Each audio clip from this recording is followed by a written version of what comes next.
Welcome to the Music Lounge. We are back with another great episode today. I think officially summer's over, right, Perry? I think by We the made time it. this airs, summer will be officially over. Guess so. Although it's today as we record, it's still a little warm, I 80 believe. degrees today, yeah. Yeah. But we are looking forward to some cooler weather and some cooler shows in the future. Great. So today we have as our guest a woman that I worked with at MTV when I started there, and we both sort of transitioned over to the channel. Amy Pascal, who was formerly director of strategy for MTV on-air promos and is currently a freelance writer and a content producer. And welcome, Amy. Thank you for joining us. Thank you so much. I'm super I excited worked to. with the promos team a little bit too in programming. Exactly. Very well worked, with all of you guys up there. That was our constant contact, our first touch before, we started creating our briefs and everything else to figure out how to promote everything. Yeah.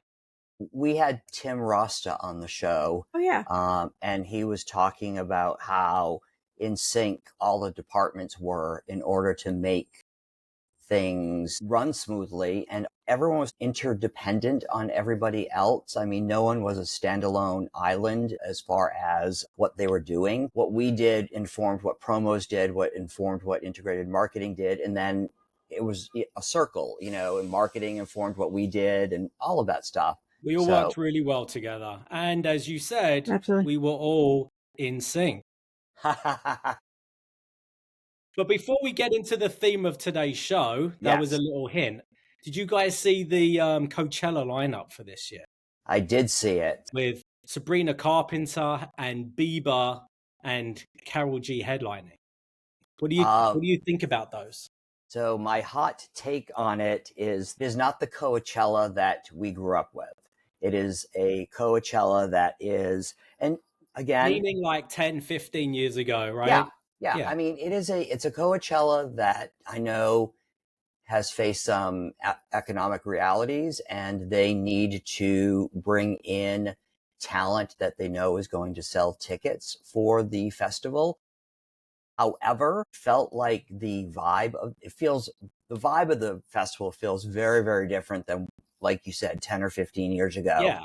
I mean, if we look at some of the headliners, 10, 15 years ago, Tool, Depeche Mode, Massive Attack, Bjork, Chili Peppers, Rage Against the Machine, Portishead, Roger Waters, and now we get to Sabrina Carpenter and Justin Bieber. And this isn't a knock on either of them. It's just, it is unfortunately the reality of what the festival business is going through these days. It's just that, Beyonce was a huge hit at Coachella. Gaga was a huge hit at Coachella. Even, I think, a couple of years ago, Apple Roan was playing on like a smaller stage, and they moved her to a bigger stage because the fans wanted to see her. Or maybe that was Lollapalooza, I'm not sure. I think that was Lala, yeah. But still, I mean, it has definitely moved in a pop direction over the last 5 years or so. It would almost be nice if they could do sort of like a Coachella 2 that was more geared towards the alternative rap, hip hop, and I mean, they have some cool bands, progressive scene.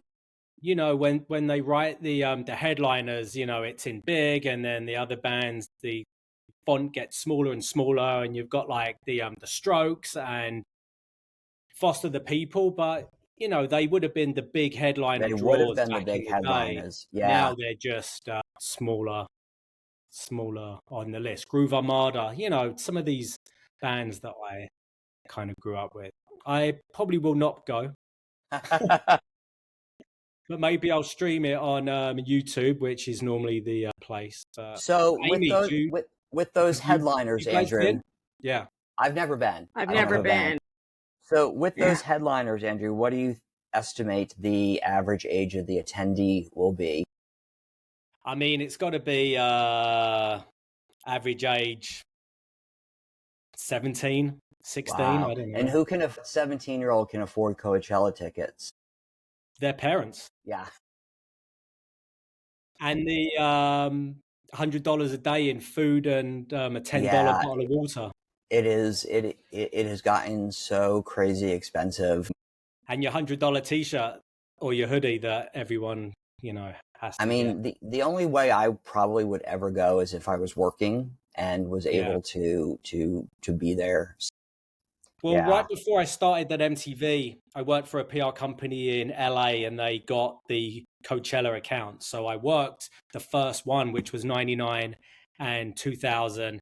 And then I continued to go for the next 2 or 3 years when I was at MTV. But those first 2 years were just incredible. There was like no one there. VIP was what you think VIP is, not Right. people buying tickets to VIP now. It was, people that should be there and, like industry people that you work with and you want to connect with. But those early days are just a memory. Well, and it's also driven so much by the influencer culture and the social media culture too these days. There's a lot of brands there. It's very it's very, very big different. marketing place So to be. But today, I just want to say, going back to the cost though, how much were people spending on Taylor Swift tickets and going to multiple ones and traveling? So I think I spent God knows how much on Oasis tickets, Oh, exactly. And so I think that it's interesting because whereas the economy is not doing all that great, people will still spend money on experiences. And it's almost come to be well, that's just how much it's going to cost, or in multiple experiences. Yeah. Don't think I could do the camping. Yeah, exactly. In a weekend. But yeah. Good point. And honestly, about the spending money. At this point, I would rather spend money on experiences than things too. If this is your favorite artist and it's a chance to see them in a different venue, then certainly it makes sense for somebody to go. So before we get too sidetracked into Coachella and festivals, I want to remind people for the podcast to like, share, rate, and review so that others can find us and listen to us and watch us. And then we're going to jump into this week's episode. So Andrew and I had been talking about some of the biggest artists that were on MTV during the time that we were there and groupings of those types of artists. And we were talking about boy bands. So we're going to talk a little bit about the emergence of boy bands and how we got to the boy bands of the late 90s and early 2000s. And we thought, who better to have as a guest than Amy Pascal, who was our resident NSYNC fandom coordinator and knew everything and was able to clue everybody into why NSYNC was so important at that time. And she's going to share all of that with us today. So thank you, Amy, again for joining us. We appreciate it. Very happy to. And yes, this has been a fun rundown through memory lane as I've been preparing for this. And as you can see, my bobblehead's above and I have some other things. But yes, I'm very excited to chat all things NSYNC. So I guess we should start it off with where boy bands came from. And from a little bit of research that I did, it was in the late 70s and early 80s that you saw the emergence of some of these vocal groups like New Edition and New Kids on the Block, who are all from Boston and put together and managed by Maurice Starr. And then you had the kids from Menudo, who were from Puerto Rico, and the most famous alum of that obviously is Ricky Martin. And, they sort of had their moment and then it kind of faded away. And then the 90s was mostly R&B vocal groups. I guess they could be considered boy bands because they really didn't play. But it was more about like the harmonies, the vocals themselves rather than the flashiness or the choreography or whatever. And some of those groups were like, Boyz II Men, Jodeci, Drew Hill. And fun fact, I did not know that Cisco came out of Drew Hill. That's right. I had no idea that's where he came from. I just sort of thought he emerged out of somewhere and then disappeared again. And then, that kind of led back to a re-emergence of the boy bands of the late 90s and early 2000s. And there we saw Backstreet Boys, 98 Degrees, LFO, Take That, Westlife, BB Mac, a lot of these groups, and all of those groups that we just mentioned, I believe, not all of them, but many of them, like Take That, had some people spin off into reputable. Robbie Williams. Yep. And Gary Still Barlow. Going. Gary, yep. Yep. And, but would you say Wham was a boy band or a duo kind of thing? I think that they were more duo. I More don't know. duo. Do you need more than 2 to be a boy band? I think you need like 3 to 5. Okay. I mean, like sometimes they're bigger, but if you think about a lot of the boy bands and even back, going to, and usually they don't play instruments, but sometimes they do. I was going to say that. Why is that? Otherwise, you're just a band. Yeah. Well, I think you're a band. I mean, because that's the thing. It's like Jackson 5, like they did play some instruments, but primarily like dancing. You all have to sing. You have to sing and you have to dance. You have to sing and dance, right? Yeah. Yeah. Like, if you only need one. Exactly. You only have to be able to sing or play some sort of instrument, and you're not, God goodness, I can't even imagine like trying to, because they would have all this elaborate choreography. So it's a different story if they're trying to dance and play some sort of intricate sound. So yeah, it's like they're playing to a backing track or to like, a touring band that's with them. Yeah. I mean, although I have to say, if you've ever been to a Stroke show, the choreography that they do is pretty amazing. Oh, yeah. I'm kidding. Okay. At this point, I was like, stranger things have happened. As we kind of get into this era of the boy bands and the emergence of TRL and the 2 of them I think, fed off of each other. I think TRL saw that boy bands were something that the audience would really respond to and react to. And I think that the boy bands used TRL to really become as big as they did. So why do you think that was, Amy, at that time? One thing that I've always felt that MTV did very, very well that a lot of other channels just didn't do, and you still don't really see as much linear channels doing this, is putting their audience on TV and putting it on screen and celebrating that. So then you've got TRL that not only allowed people to vote on what videos was going to be, but then also, they could call in and they could be in the audience and they could in some way affect what they were watching. So not only were they like being there, but they were affecting that. And you didn't really see that. I mean, the only other time you saw that was on the radio, like when you would call up and dedicate something, or you would hear like the Billboard like top 40 on a Sunday, morning. So suddenly they can make their voices heard, and then you love a band. Yeah.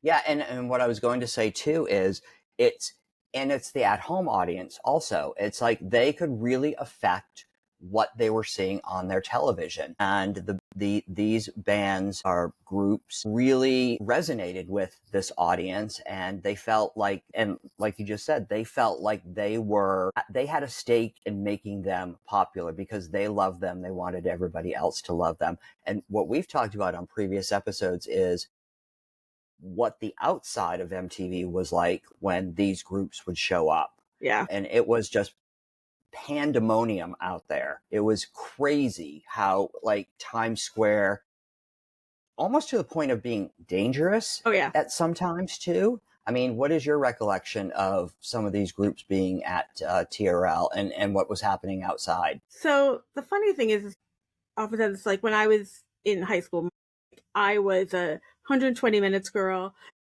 for classic rock. And so while having an insanely deep and, love in my heart for NSYNC, I was super late to the party.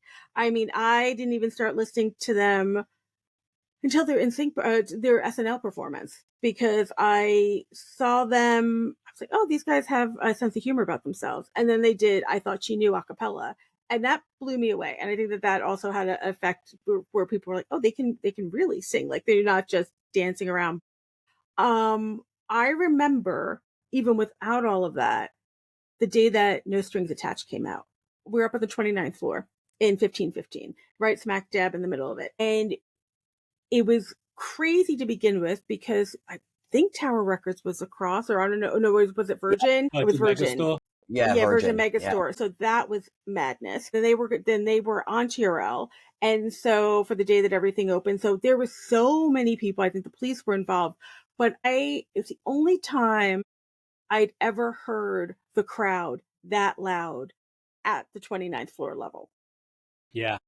I mean, occasionally you would hear this, but this was sustained and this was constant and it was exciting. It's one of the things where that they're popular, but you don't really feel it in such a palpable way that you knew it was different. It was something that was much, much different than anybody else. Like, I don't remember that for Backstreet Boys or like actors or whatever. And granted, it was all built around the release of the album, and there had been so much drama because this was their first album without Lou Pearlman and doing on their own terms. It was like a juggernaut. Like, it really felt like you were having an experience that you probably would never feel again. So I can only imagine what it felt like to be in that crowd. Right. I think. And the only other artist I remember it being sort of like that was Eminem. Eminem, yeah. Yeah. Definitely. Yeah.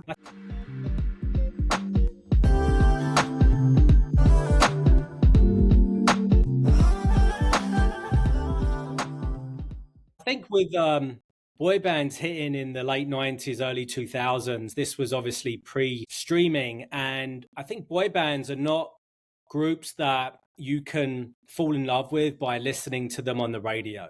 There's a big visual component. These members can be themselves and each one has a different character and personality. And that's what comes across and sells and creates this crazy fandom, unlike listening to Chili Peppers, where you might just know their music, but rarely do you know the individual members and stuff like that. But maybe Chili's was a bad example. But Amy, what was your take on that? Because I think you and I have talked about this previously, where I have said that if you just look at each member of the group, none of them is like going to walk out tomorrow and be like a model on a billboard in Times Square. I mean, they're good looking, but they're not like drop dead, stunningly gorgeous. And your take on it was that. Well, that was their appeal. I mean, not to pit them against Backstreet Boys, even though that was constantly, the underlying thing, and you get a lot of press about that. But, Backstreet Boys in general, they were a bunch of attractive guys, and they were a little slicker, and their music was slightly more adult. And then, but if you look at NSYNC, especially, I think Backstreet Boys went over to Germany, but like NSYNC spent a lot of their early, time coming together as a group, being shipped off to Germany and doing this. And they're a bunch of dorky boys. And you look at the photo shoots and they are really dorky. I mean, poor Chris, that they felt that they needed to age him down. So he had that pineapple hair that was a little wacky, but they're all slightly awkward. I would say like Joey at the time was probably the most, maybe Joey and Chris were like the least awkward for people like that. And then one other thing too, I remembered as we were talking, is like Justin also came out of the Disney, the Mickey Mouse house with like Britney. So he was Britney a bit more like, yeah. And so they were Britney and Christina, exactly. Yeah. And so and not they all had of them that. could make it on their own. They needed to come together. And I think because they were a little dorky, they looked like you and me at home. So maybe a lot of people can relate and feel like they could just relate more to these guys individually. And I think absolutely they were less threatening too to girls. Yes. Maybe. Oh yeah. Because I mean, that's the thing. It's like so many, girls and boys and whatever, like their first crushes tend to be, actors or musicians because it's at a distance. And so you can kind of like go through all of those experiences of like being attracted to somebody, have a crush on somebody and whatnot, but you're really not going to get your heart like devastatedly broken, in a huge way should something not work out if it was somebody you're going to see every day or somebody in your life. And then, so then you've got NSYNC where it's almost like oh, these could be attainable crushes, like obviously they're not going to go off and date them, but these Right. were, it felt more like them. And like, like you said, Andrew, like it's more of, they could be people I know, like, they're not so highly produced. I mean, even you look at, Strings Attached, like they were a little slicker, but they weren't as fancified. Then you look at Celebrity, and at that point, like the celebrity shoot and the celebrity marketing is a whole different world, and that is like, okay, let's like get them up to kind of model-esque. But early on, oh no, and there's that adorable appeal to them just kind of having, in person, you see them having fun. So Celebrity, it did feel like they were trying to age them up, move them with the audience that they had, Yeah. which is what you're supposed to do actually with an artist, have them grow with the audience as the audience is growing too. But sort of get back to the beginning. So NSYNC kind of came together as this group. I was reading that Chris was wanting to put together a group. He was based in Orlando, Florida. He brought in some guys. I don't know how he knew Justin and JC from the Disney, from Mickey Mouse Club. I'm not sure of that connection. Don't But remember. they were also Svengali'd by Lou Pearlman. What's a little bit of the background on him and him putting together these bands? Oh, goodness. I mean, the whole Lou story. There's several documentaries out there. I highly recommend. I was watching one on YouTube, it's The Boy Band Con. And then there's, I know, another one on in Netflix about him, because he was like a comment from the beginning, but he had made a lot of money through like transportation and all of this other stuff. So he had the money behind it, and kind of that was why he had success.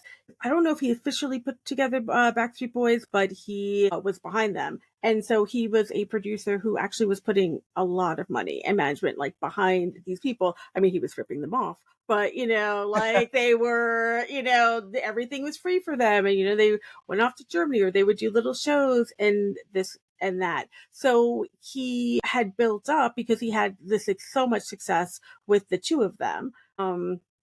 With the two bands, that he was taken much more seriously. And I think it wasn't until later down the road, and I know it was kind of what led to, Strings Attached and them breaking up with him, or like leaving him and suing him actually for their own rights. And Backstreet Boys did the same thing, was realizing that he had given them really horrible contracts and like made himself like the sixth member and did all of this stuff. So these guys were working hours upon hours and upon hours for years. And I know when they first got their first big check, it was, $10,000. And like they kind of kept a lot things quiet. But when they did sue him, like everything went public. For fans, I can see it being like, oh, how could you hurt our boys? And then you want to support somebody people that feel like they were wrong when they've given you so much joy. So I think that was also a lot of reason why Strings Attached did so well, because there was so much. It wasn't just the new NSYNC album, but there was all this backstory behind it. Yeah, and it really exposed the shady side of the music business too. Yeah.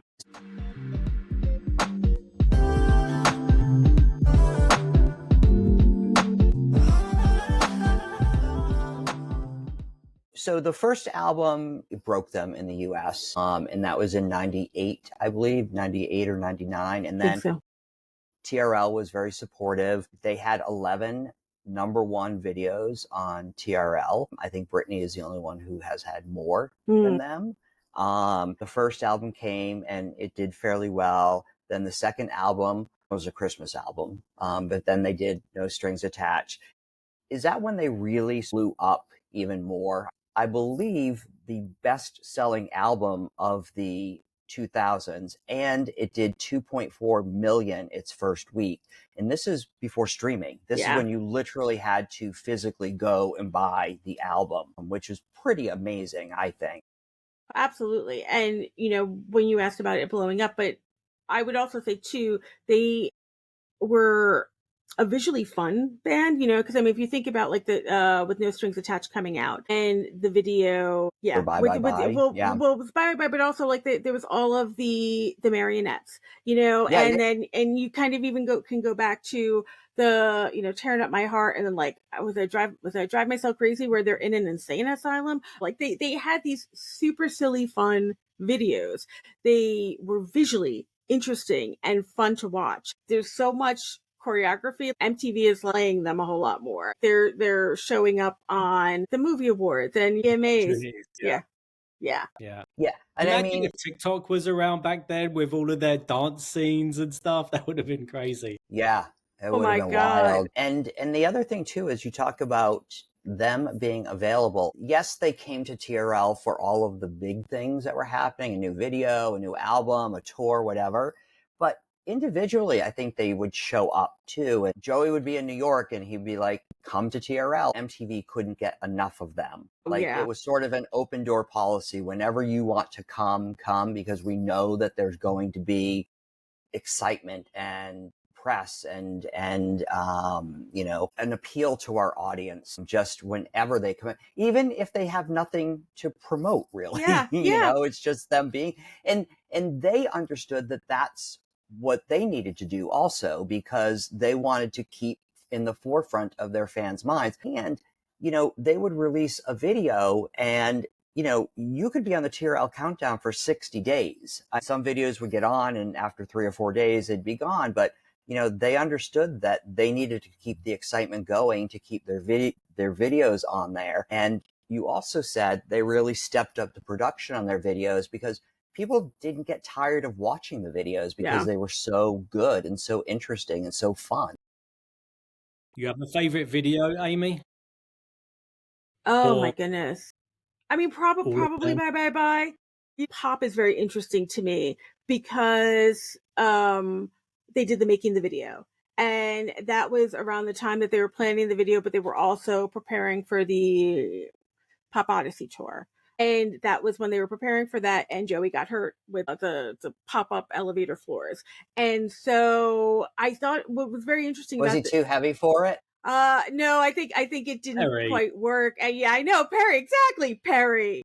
Well, I'm not the How one dare who you? called him Joey. Yeah. FAT. I will tell you, ONE. Joey was my favorite. And then it was Chris and JC, and then Lance. And it was around that time, that's when they were filming and getting ready to film Pop. Making the videos did very well, like for MTV as well, Yeah, but they had to sure. pull back the curtain on that because he couldn't do all of the dancing. That's when they had Wade. So it's like, if you watch that video, the fun game is which ones have Wade dancing, which scenes are Wade dancing, which scenes are Joey dancing, like things that had to be changed. I didn't know that. Oh yeah. You're dropping a nugget here. I did not know that there was a video where Wade replaced Joey in some of the dance scenes. Oh, yes. See, well, you know what? You clearly have not watched Making the Video several times over. And I will tell you, Perry, that I'm pretty sure came out when we were sharing the big giant cubicle, because it was like playing offside that and like in Britney's Slave for You premiere. I remember just like everything stopping so everyone could watch that. You not only saw like them rehearsing for everything, you saw some like behind the scenes, but there was, because when they did all 5, Wade stood in, but then they did like later on, maybe the next day or later on that day, they did pickups with Joey doing it. And even he was walking, I believe he was walking with the cane. Like he really screwed his leg up. Wow. Yeah, like he couldn't dance. Like it was a thing. So you see like the adorableness of like, if I'm pretty sure I'm right, that it was JC that stayed as Joey was like recording his like close-ups of all like the dance moves, and JC doing it like on the other side of the camera with him to keep him like in, and beat. Right, and it's just like these little charming pieces of it that kind of went through.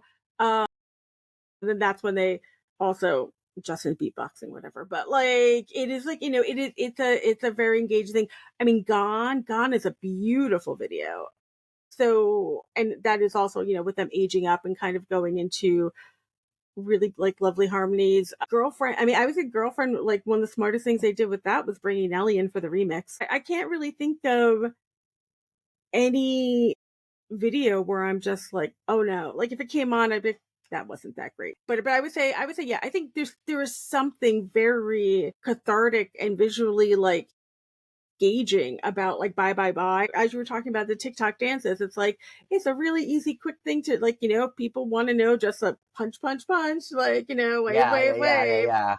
And you could do that at home if you wanted to. It's super easy. I mean, yeah, it's a dance move that if it had come out today, every single person on TikTok would be doing it. Oh yeah. It's crazy. Maybe we will get a TikTok meme going after this conversation. I would love that. I genuinely would absolutely love to see a resurgence, yes, of the Bye Bye Bye dance.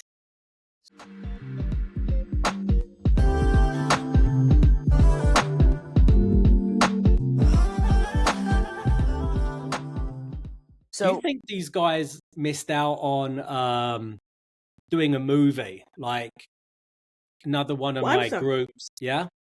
Wait, well, movie in what way? Because you do know they did Spice Girls, right? Because that was really scripted, but it was the group, and you could obviously tie it together. And maybe I liked it because of my English roots, found it quite comical, but I don't really recall a US boy band doing something to that scale. Yeah, You think it was on the I cards? don't think there really was. I don't know. I do think that they're live from Madison Square Garden, which is a concert video. So that's, I mean, obviously a different thing, but like that aired on HBO. Listen, like young girls, they were on it. Like teen girls, they were on it and they were into it. But I think like branching into like older people, myself and whatnot, that it was watching that, and it is a really just fun concert video to watch.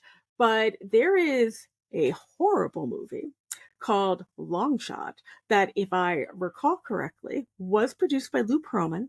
There's a plot going on, but there's all like NSYNC shows up in it. Does O-Town show up in it? I feel like maybe a Backstreet Boy or two may show up in it. I feel like a lot of like movies that you see with musicians, like especially a full band like that, tend to be British. Like you've got Help with the Beatles, and you've got the Monkees that had their own thing going on. Long time show, series. Yeah, and I love the Monkees. So it was something like that, but I don't think you really, aside from the Partridge Family, I don't really know if there was any show that had an actual band doing their own plots. Right? Oh yeah, that's true. Yeah. Well, you know what? I think that's it. I think it's interesting because it was the Disney. Well, it's kind of going back to Disney. So like Disney had so many Disney movies that you would see like people in, and like Camp Rock with the Jonas Brothers and Demi Lovato. Disney did it good, yeah.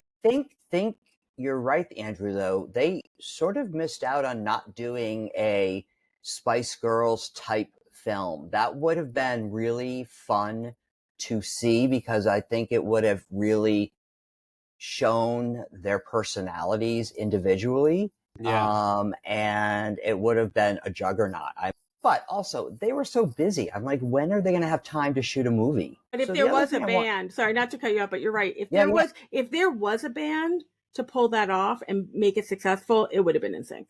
It absolutely would have been NSYNC. I agree with you. So when we think of TRL and NSYNC, we think, TRL was on from 98 to 2008. I feel like NSYNC was a big part of TRL for those 10 years. And when I was researching this, I realized their last video was in 2002. Mm-hmm. Like they were like a, this meteor shooting across the sky, because in 2002, that's when they went on hiatus. And of course, they never really went back together.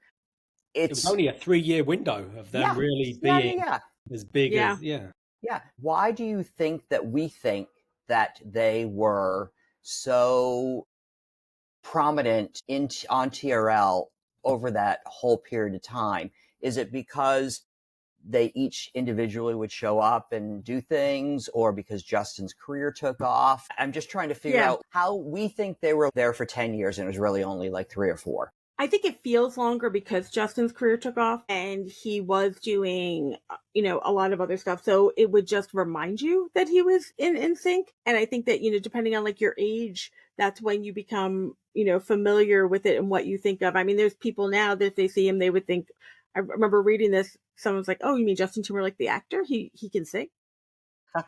and now, granted, I would never think of him as the actor, but there was that. But he also was a juggernaut, and he wanted it, and he wanted that career. And I think that the other guys were a little bit more maybe just burnt out because, they had been working for like 7 years straight, like kind of pretty constantly. And then they had their own things going on for a little bit to take a break. So it's like, whereas Lance took a break and he went to Russia to train as a cosmonaut, and he wanted to go up. And I know Joey did Rent.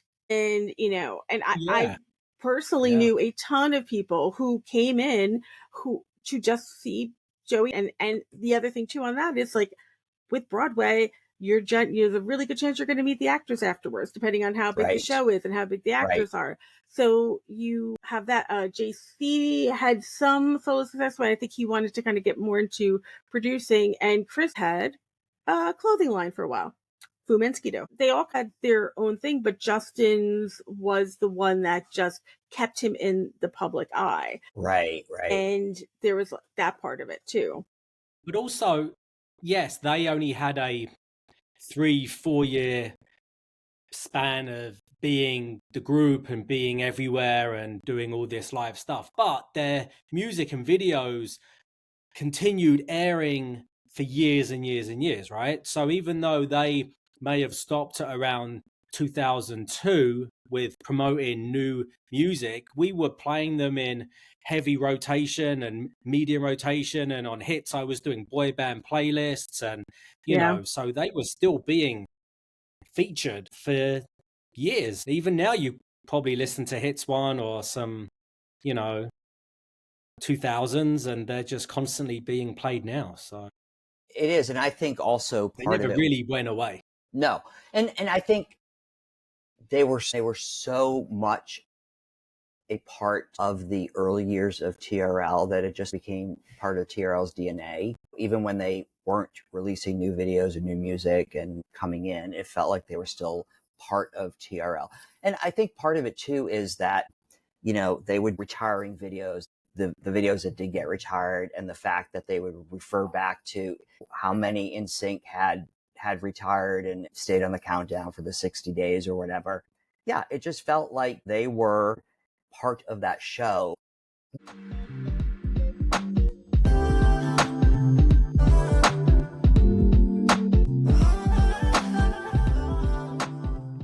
When they went on hiatus, what is your take on that story? Did they think, and did the fans think that they were actually going to get back together at some point? Or do you think that everyone thought, okay, hiatus means a breakup and we will never see them again? And did the members of the band think the same thing?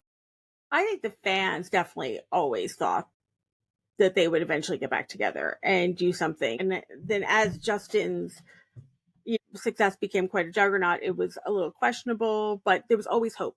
And then you can like look at the reaction when they all showed up was on VMAs together, little things like that where they would pop up, and it's still that excitement. Oh my God, like they're still there and they're still, It's not like it's Oasis impossible. getting back together. I'm sorry. Yeah. I'm kidding. No, it's well, because it also wasn't volatile. You know what I mean? Like with Oasis, it's like there was all this like and I am not by any means like a huge Oasis fan, but just in meaning that I'm not like part of the fandom. But even I know about the volatility of like the Gallagher brothers and this and that, and all the drama. And I mean, even when they announced that they were getting back together, people were and selling tickets for an exorbitant amount of money.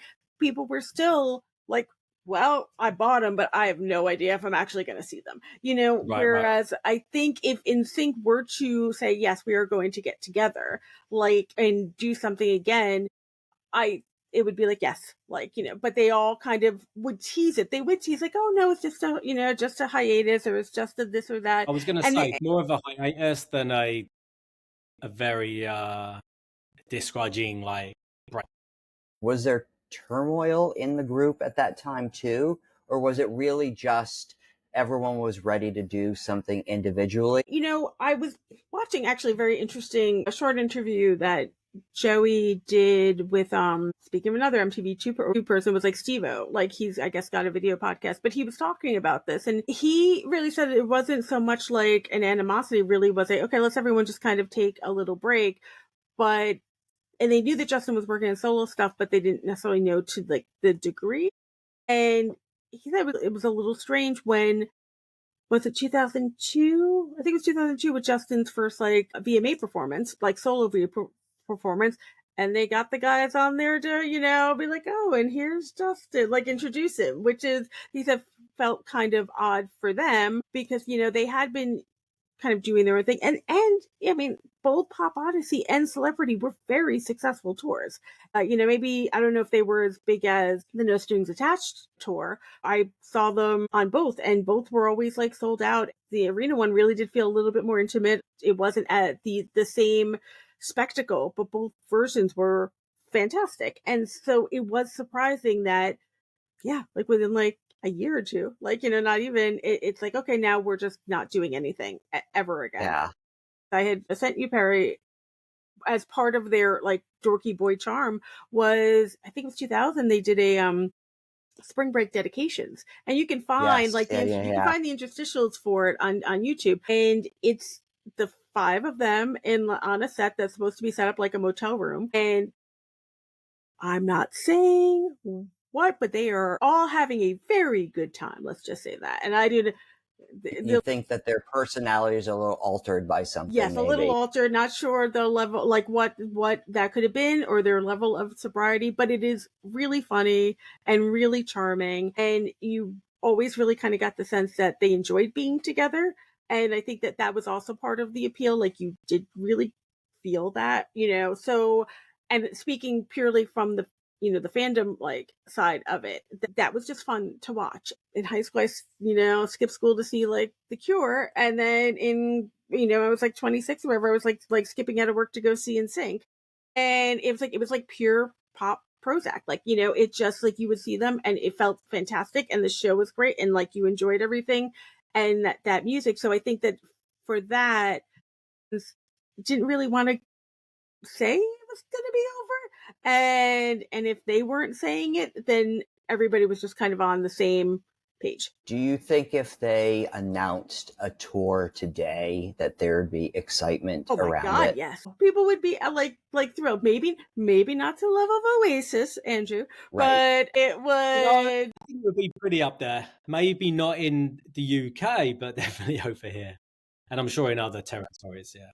Yeah, but also, but there hasn't been, like there hasn't been that, like, again, the animosity. It's like, because they have done things, and what they did that song for the Troll movie, right, something like that. So it would be I mean, you do see like, like New Kids like doing a tour, and you see Backstreet Boys going back on tour. So the question I think would always be, how are they going to modify it? Because everyone's a whole lot older now.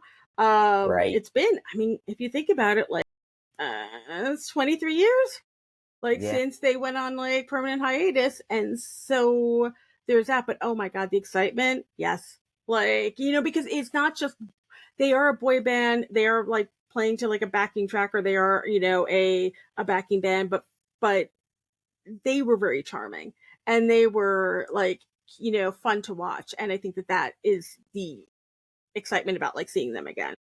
We talk about this on the podcast and other episodes, that people are nostalgic for that era of music and that era of MTV. This is a group that they loved, and they would love to have that experience again. To feel that you're a 15-year-old teenage girl going to see your favorite boy band perform, and now you're 35, 36, 37, and you get to have that same rush of excitement again, which is, one of the reasons you go to see live music is, to have that feeling. Absolutely. Talking about live music, a couple questions. I know we're going to wrap soon, but what's your favorite NSYNC show that you... Okay, so I will tell you. All right. So when they did the Celebrity tour, and it was the arena tour, right? So due to the way the stage was set up, if you had floor seats or something off to the side, when you got Where there, did you see this show?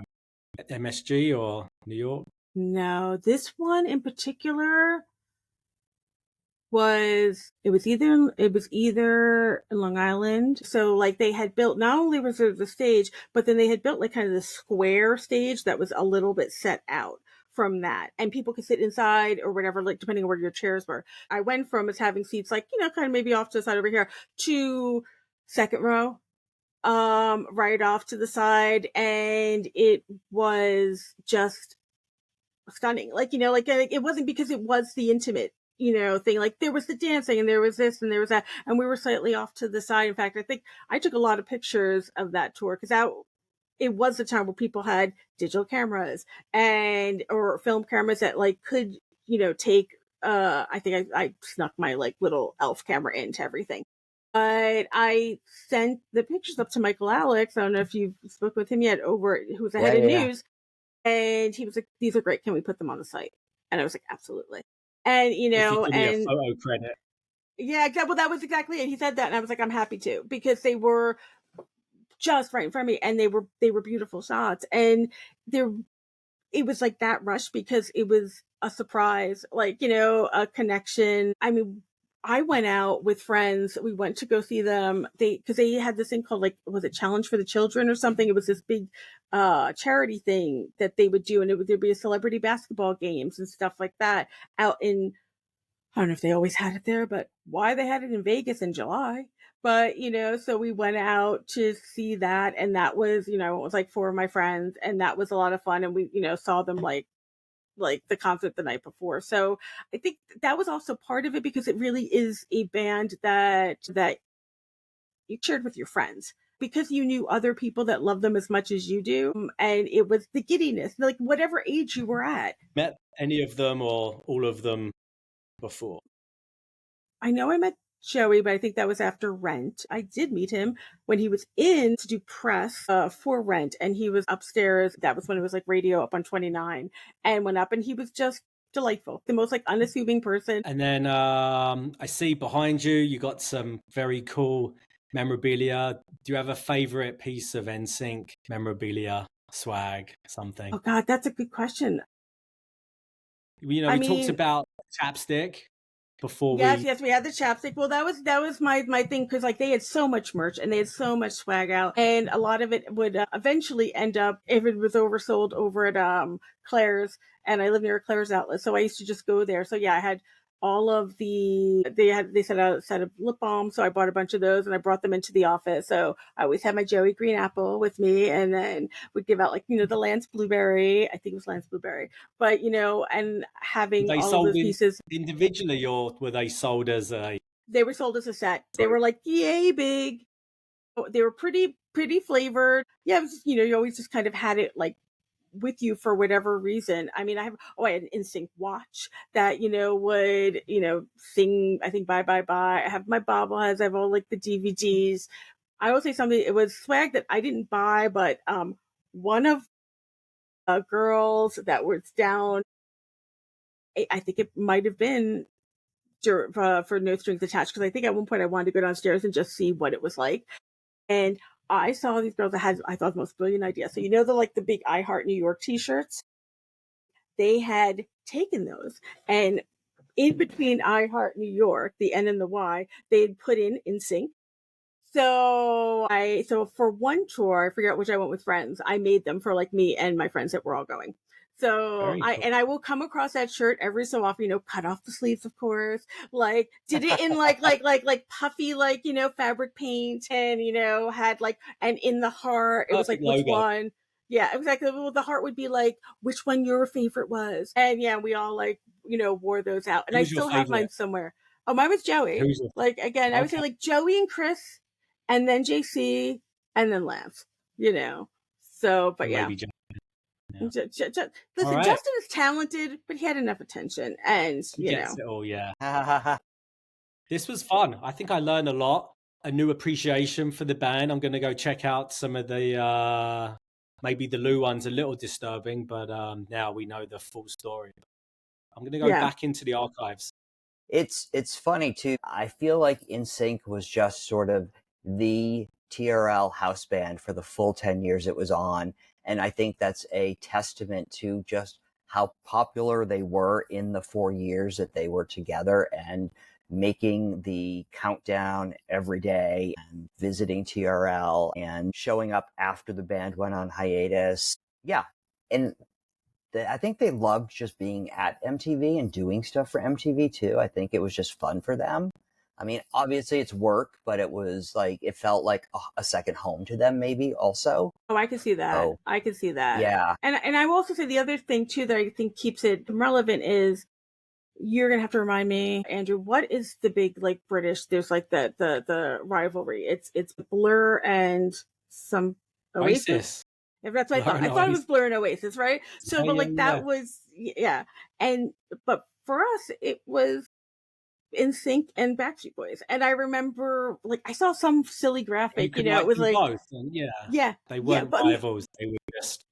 Oh no! Oh no! There were rivals. Like it was like there was a meme I saw years ago. Always made me laugh. Where it's just like my day. Like you had there was Backstreet Boys and there was NSYNC, and you better choose wisely. And it was goofy and silly because that was like the funny thing about it. It's like they were like it's not Blur and Oasis. It's NSYNC and Backstreet. It's like two silly boy bands, and it seems like such a funny, silly rivalry. But there was it. You were an NSYNC girl, you were a Backstreet girl. So nice. Any closing words, Perry? I think this was everything you wanted to do this. I've been wanting to do this show for a while, and I'm so glad that we were finally able to schedule time with Amy to join us on this, because nobody would have been a better guest for this show than her.